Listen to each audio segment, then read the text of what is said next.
Okay, I know what you're all going to say, that this is just a Quiet Place ripoff, but know this. The book for this movie was written back in 2015, and this movie, even though it's listed as 2019, actually came out in 2017. But that still doesn't excuse how bad this movie is.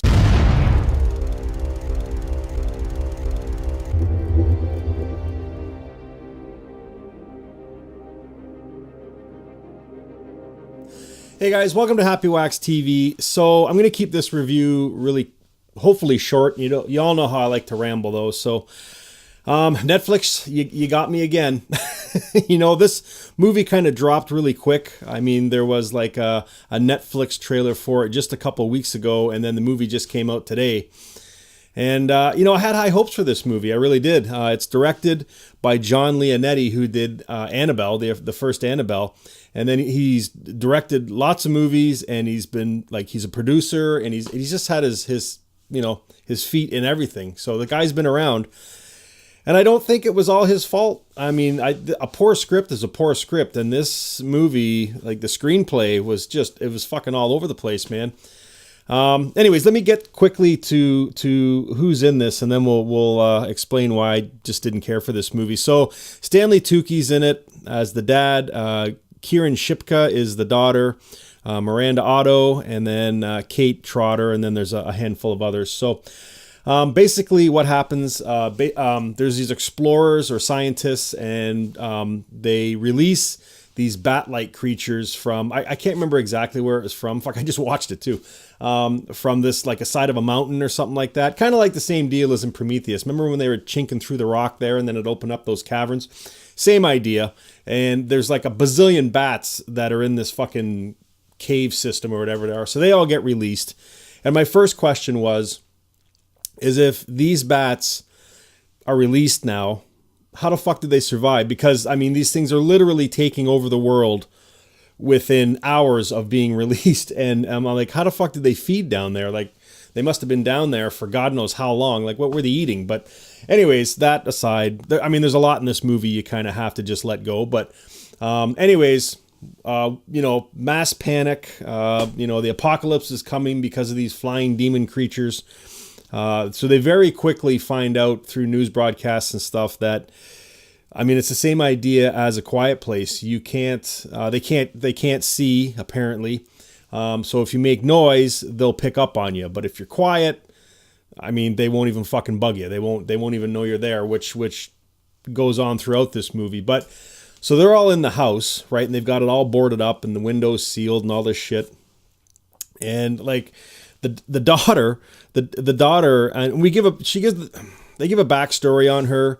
She's deaf and she's being teased at school, and the dad there, Stanley Tucci, he cares about her, and she's leaving to go to college next year. And the first act is they try to make you care about this family and stuff like that. But I'll tell you, Kieran Shipka is not deaf, okay? And it's painfully obvious that she's not deaf through her performance. Like, it's just, I don't know, man. Like, it was a pretty weak performance on her part, to be quite honest with you. I didn't buy into it at all. At least in the movie, Millicent Simmons in A Quiet Place, like, she's legitly deaf, and she did a fantastic job. You know what I mean? Like, I don't understand why they didn't cast a deaf person to play the part of Allie, but they didn't, and it shows. And it really detracted from the movie. Plus, for all the shit that's going on in this movie, Stanley Tucci, like, he is the most monotoned guy you'll ever meet. Like, I don't know if that's a good thing when an outbreak is happening, or, you know what I mean, to stay calm and cool. But he literally watches his brother get killed by these things, and he shows no emotion. You know what I mean? Like, maybe it was the way they want him to play the part. I'm not really sure, but it just seemed like everybody in this movie was just kind of mailing in the performance. It definitely wasn't their best work, that's for sure. And they used this filter in the daytime scenes to really dull it down and give it almost like a dark kind of a tone to it. And I don't know why they did that. I don't understand it. So that kind of took me out of the film too. It was really weird the whole time. I was like, why would they have used that fucking filter? And I think they kept the same filter on for the night shots, because fuck were they ever dark. So I don't know. I've got a 65-inch TV, and I had to squint at the screen sometimes to see what the fuck was going on at night. So I don't know what the logic was behind that. But anyways, yeah, so these creatures get released. They're taking over the planet. They're safely locked inside their house, and Allie, the daughter, says, well, this is probably the worst place to be inside the city because it's so noisy. Let's, go to the country. And I'm thinking, no, just stay in your fucking house. You know what I mean? You're boarded up. It's a big place. But no, they decide to leave. And obviously shit goes wrong when they're trying to get to the country. I don't even think they have a plan as to where they're going to go. But they just, they get into the back country there, and shit goes wrong. And then, it's like, I don't know, they tried to build tension in this movie and it didn't work. There's a scene, it's in the trailer, where they're in the van and the dog starts barking. You know what I mean? Like, why would you even bring the dog? Like, I know you love your family pets and stuff, but like, how are you not going to think the dog isn't going to fucking start barking at these things? You know what I mean? Like, even the most well-trained dog is probably going to start flipping out when all these bat things are flying around you. So that didn't make sense. I know why they did it, to kind of build tension inside the van, but it didn't work. And then even the CGI in this movie is subpar. You know what I mean? Like, I really did expect more, like a better looking creature, and it just looked like it was pasted on the screen for the most part. So, of course, that might have had something to do with the shitty filter that they used as well. But I don't know, man. I didn't care about this family at all. The brother, like Stanley Tucci, his brother dies. I mean, I really didn't care, because the movie's only an hour and a half, and you really don't have a lot of time to get to know these people. Like I said earlier, in the first act, they try and give a little background and a little character building, but there's not much there. And yeah, you just don't give a fuck who lives or who dies. And I mean, this movie it's really all over the place, and it's just, I don't know. And it's almost predictable, the scenes where, the family member gets hurt, so they have to go to the pharmacy to get fucking, stuff for the wounds. And it's the same thing in every fucking movie. You know what I mean? And then in the end, I'm going to do a spoiler here near the end here. So if you don't want to listen beyond this, then just, I guess shut the video off. If you want a rating, I would give this maybe a 5. I mean, I've seen a lot worse, so I'm not going to give it like a failing mark, but I mean, definitely a 5 out of 10 and no more. But anyways, so like the whole center of this movie should be on these bat creatures. And what do?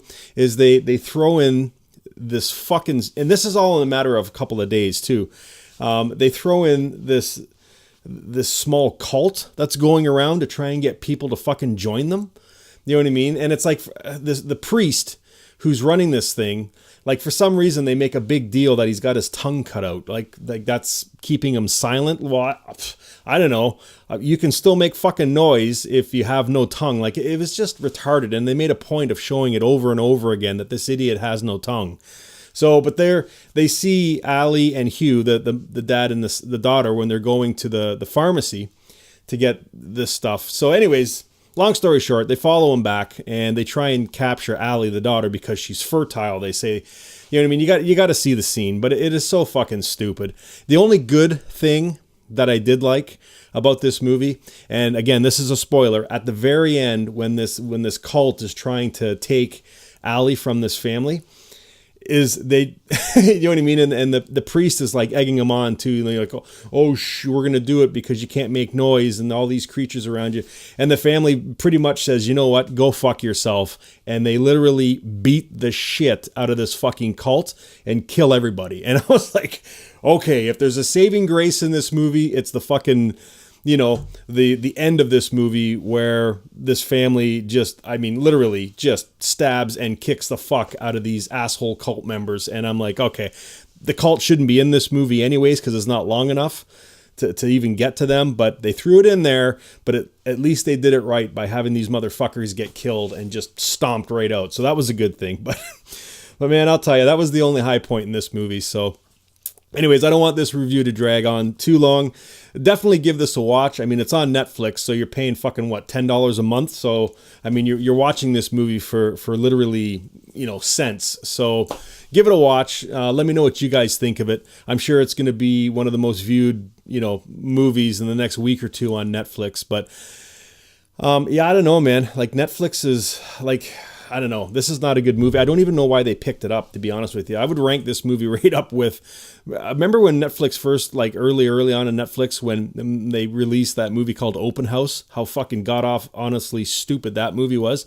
I would have to say this movie is just like a tad bit better than that movie. It just, I don't know.